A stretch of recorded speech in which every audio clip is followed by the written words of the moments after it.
নমস্কার সবাইকে, মিষ্টি পাখি জলসাগরে সবাইকে স্বাগত। আশা করি সবাই ভালো আছেন, আমিও ভালো আছি। নিয়ে চলে এলাম আবার একটি নতুন ভিডিও। এটা আমি করব একটি ছাতার উপর ডিজাইন। এই ছাতাটি অনেক দিনের পুরনো, কিন্তু এটা আমার ডেলি ইউজে কাজে লাগে। তো এটার উপরেই আমি নকশাটা বানাচ্ছি। পুরো ভিডিওটা দেখতে থাকুন এবং কেমন হয়েছে অবশ্যই জানাবেন। ভালো লাগলে লাইক, কমেন্ট, শেয়ার দেবেন। Thank you.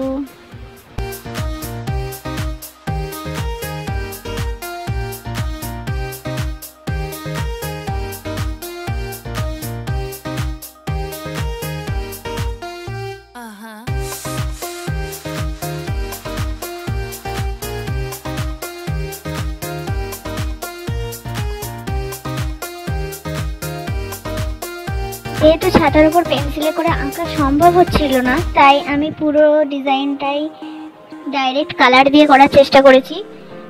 তো কেমন হয়েছে আপনারা সবাই দেখতে থাকুন এবং আমাকে জানাবেন। আপনারাও নিজেদের মতন ডিজাইন যদি বানান অবশ্যই আমাকে শেয়ার করবেন।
যেহেতু ছাতার প্রত্যেকটা পার্টেই মোটামুটি আমি একই টাইপের ডিজাইন করেছি, তাই সব ডিজাইনগুলো আমি আর দেখাইনি, দুটো মতন দেখিয়েছি। বাকিগুলো কমপ্লিট করার পর পুরো ছাতাটা আমি দেখাচ্ছি।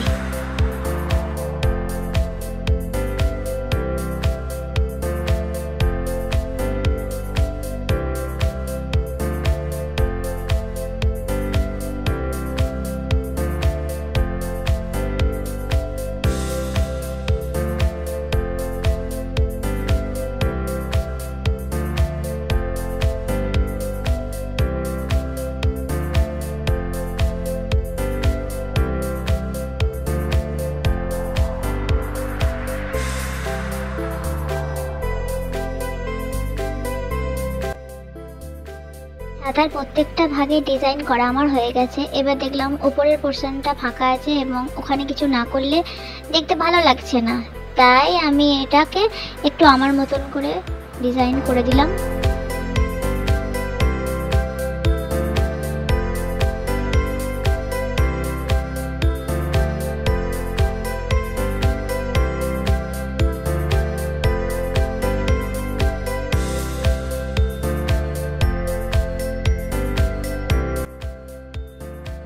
প্রায় সবটাই করা শেষ হয়ে গেছে, তো মনে হলো একদম উপরের পোর্শনটাই একটা যদি সুন্দর দেখে একটা ফুলের মতন ডিজাইন করে দেওয়া যায় তাহলে কেমন দেখতে লাগে, এরকম ভেবেই আমি এটা করলাম। আমি জানতাম না কেমন দেখতে হবে, তো করার পরই আমিও দেখলাম যে মোটামুটি দেখতে খারাপ লাগছে না, ভালোই লাগছে। আপনারাও দেখুন এবং বলুন যে ভালো লাগছে নাকি এটাকে না করলেও চলতো। ডিজাইনটা পুরোপুরি কমপ্লিট। এবার ভাবলাম যে এর ভেতরগুলো যদি রেড কালার করে দেওয়া যায় তাহলে কেমন দেখতে লাগবে, করে দেখি। যেমন ভাবা অমনি কাজ, তো আমি করে ফেললাম। কেমন লাগছে কমেন্ট করে জানাবেন।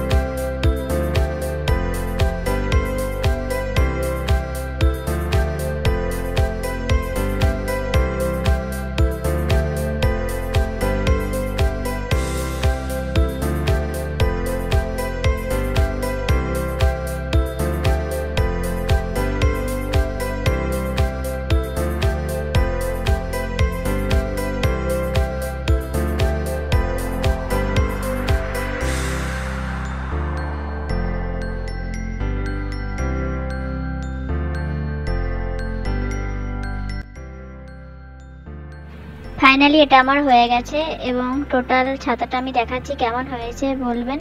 এবং অবশ্যই এটা আপনারা বাড়িতে চেষ্টা করলে এটাকে কিছুদিন মতন এটাকে শুকাতে দিতে হবে, নইলে পুরো জিনিসটা করাই বেকার হয়ে যাবে। তো আমি এটাকে কিছুদিন শুকাতে দিয়ে তারপর ব্যবহার করব। ছাতাটা করা হয়ে গেল আমার অনেক দিন এবং আমি এটাকে শুকিয়ে শেষমেশ ইউজ করছি এবং তাই একটা ভিডিও এর মধ্যে অ্যাড করে দিলাম। Thank you. 3, 2, 1